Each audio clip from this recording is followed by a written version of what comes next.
All right, it's your boy Spank Dog, aka Pufferstein at YouTube. Like, comment, share, subscribe. Um, we're gonna get into it. So Trump um went to Venezuela. They locked up the president, I believe. And as I've been watching, there, it's alleged that the move was made over oil. So it says that reports have come in within 24 hours of Maduro's capture. Roughly 20 business leaders and oil executives were already planning a March trip to Venezuela to explore investment opportunities, especially in energy and infrastructure. Venezuela holds the largest proven oil reserves in the world. Now, what a coincidence when the Saddam Hussein thing happened. A lot of people said that it wasn't about him, it was about the oil. And now they head to Venezuela, which holds the largest proven oil reserves in the world. So now I haven't covered my man Mockler in a while. So I'm gonna let it play and I'm gonna let him tell you what he thinks.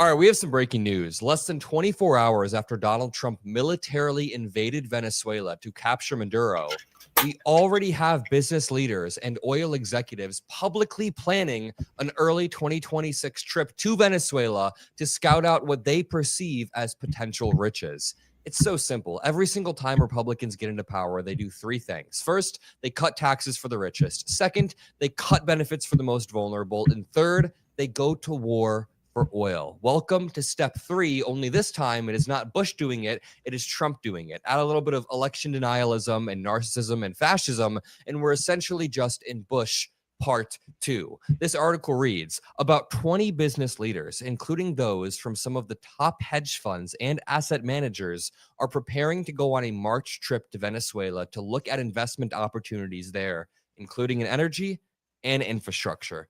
Now, listen, it's a nuanced situation. I've talked to some people online that are refugees from Venezuela, and people are overwhelmingly happy that Maduro is gone. And good. It is good that Maduro is gone, but it is not the United States. It is not our role to be overthrowing and kicking out leaders at a whim.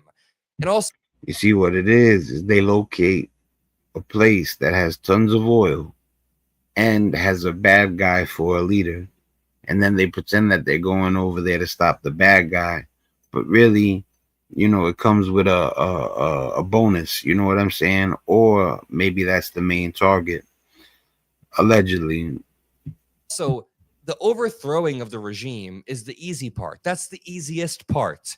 The actual installing of a long-term sustainable government is almost always impossible. And now the Trump administration owns what happens from here. Again, Republicans always, without fail, get into power and put U.S. troops at risk just so we can get oil. As James Tallarico points out, last year, Trump promised American oil executives a, quote, great deal if they donated $1 billion to his campaign.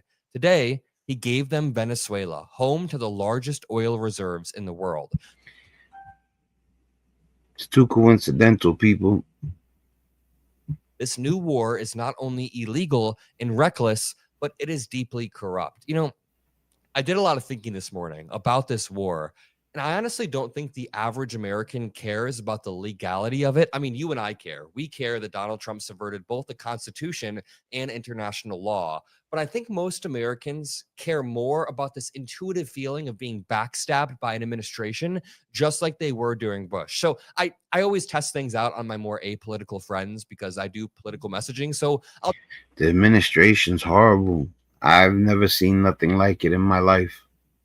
I didn't follow politics until I got older, not too long ago, but I've seen news because of my parents my whole life. And I've never seen the like how despicable the lies are, you know, how blatant it is that they just do whatever they want, you know.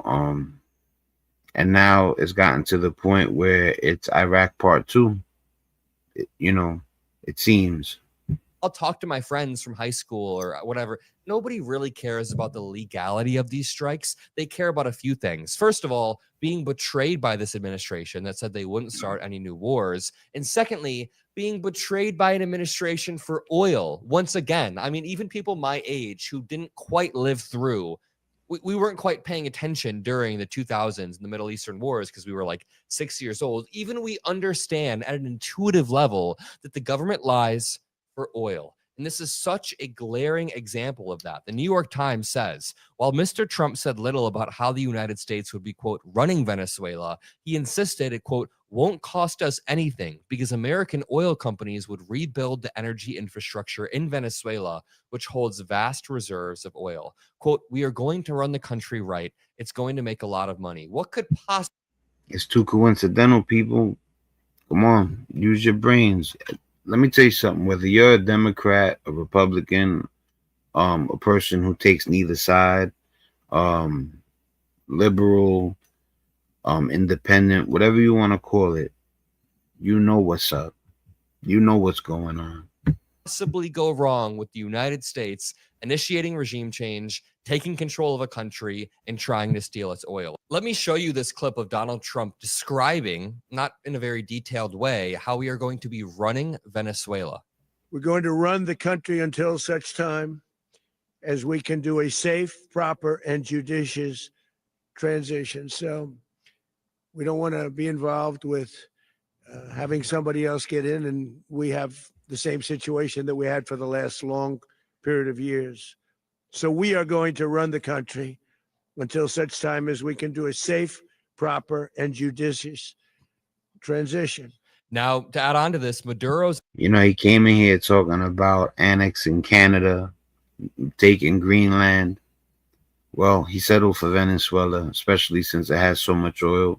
The opposition leader, Machado, also promised, quote, $1.7 trillion of Venezuela's oil, gas, gold, and infrastructure. Now, Donald Trump hasn't quite thrown his support behind anybody in particular, and he even said that Machado does not command enough respect. So it essentially feels like it's going to the highest bidder right now. The opposition leader, the person who is in power next, is the person who can offer Donald Trump the sweetest deal. And this is amazing, super exciting for me. We will open Venezuela for foreign investment. I am talking about a $1.7 trillion opportunity, not only in oil and gas, which is huge, and you know that the opportunities, because we will open all upstream, middle stream, downstream to all companies. It's very obvious what's going on here, right? Every single world leader who has Trump's ear, or not world leader in this case, but potential world leader who has Trump's ear, throws out the biggest numbers possible because they know that is the language Trump speaks. She is trying to manipulate Trump, essentially, but Trump this morning scorned her and said she does not command enough respect in her country. Here's the reality, from what I understand. Machado would be 10 times, 100 times better than the worst day in the Maduro regime. He was that much of a shitty, despicable human being, and she at least wants to uphold some semblance of human rights and human dignity. But at the same time, having a far-right leader who just sells out... I was just going to say she's not trustworthy neither. Venezuela to the United States as a vassal state isn't the best long-term solution for the people of Venezuela. In fact, that doesn't really solve the quality of life issues that were caused. He paused it at the right time. Look at her face. By the Maduro regime in the first place. Here's a really simple graph just to show you what I've been trying to illustrate. Step 1, a Republican gets elected. Then, pointless war. We are here. We are at that spot right now. Then, the economy crashes. You know what? You can even add a part right here where the Democrat then takes power and gets blamed for the economic crash. Many such cases. But then guess what? The Republican president gets elected as the economy is reverting back to the norm, and then they get the credit for that somehow. We are seeing this play out once again. The prices are insane out there. You know, thank God I'm able to take care of what needs to be taken care of. But for people that are living check to check, or even, you know, having a hard times making ends meet, It's not fair that the groceries are so expensive.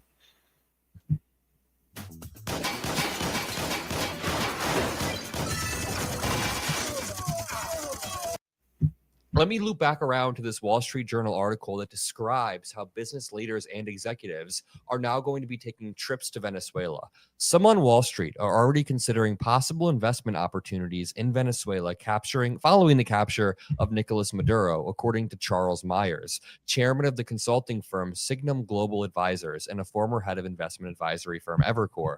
Myers said in an interview, he is planning a trip to Venezuela with officials from top hedge funds and asset managers to determine whether there are investment prospects in the country under new leadership. The trip will feature about 20 officials from the finance, energy, and defense sectors, among others. This is like Nobody knows how the people over there feel. It's not like we ran up in Venezuela and talked to all the citizens and asked how they feel about Donald Trump going over there and taking all the oil. You know, the dude running the country seems like he was a real piece of crap. But that don't mean that you go over there and take stuff that's not yours and cash in and start a war, you know, and really your sights are on the oil. You don't give it, they don't care about Venezuela. poking at the body. And that lady looks like she's ready to sell her soul to get some sort of notoriety. While it's still warm. Dude, we haven't even initiated the full regime change, which is crazy to say. We shouldn't be changing any regimes. But one of my friends who is into political analysis and foreign policy was telling me the 24 to 48 hours after a leader leaves is the most key section. It's kind of like a murder investigation. You have like 72 hours to successfully carry it out, or else you are cooked. You are done for. So in the following 12 to 24 to 48 hours after Maduro's capture, we should be trying as hard as possible to at least clean things up and put people on a steady track with a steady hand. Instead, Yeah, like they're not even trying to get to help in Venezuela. The first thing they're doing is sending the billionaires over there. You know, greed is what's ruining this world right now. That's a fact. we already have business leaders, capitalist maxers getting ready to travel over to Venezuela.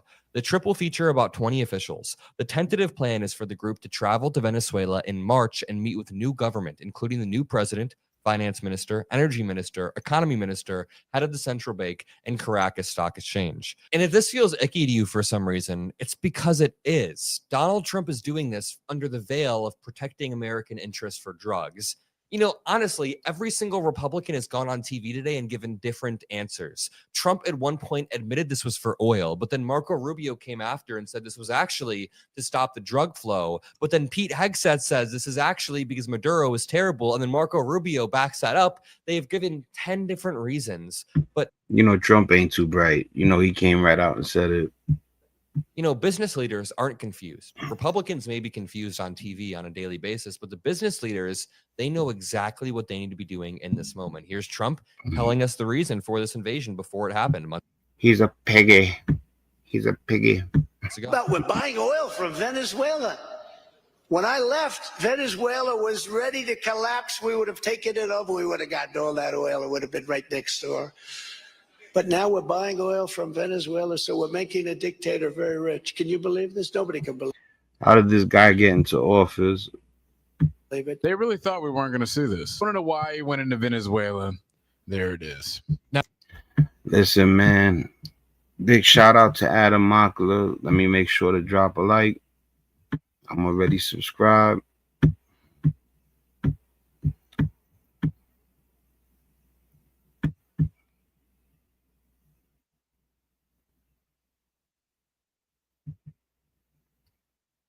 I just seen all the comments.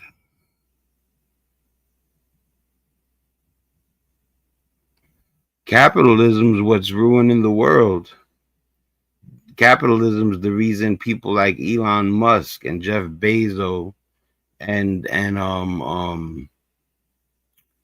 Mark Zuckerberg, you know, made Trump give money to the rich instead of to the poor. That's why everybody in New York City and the US is messed up right now, except for the rich.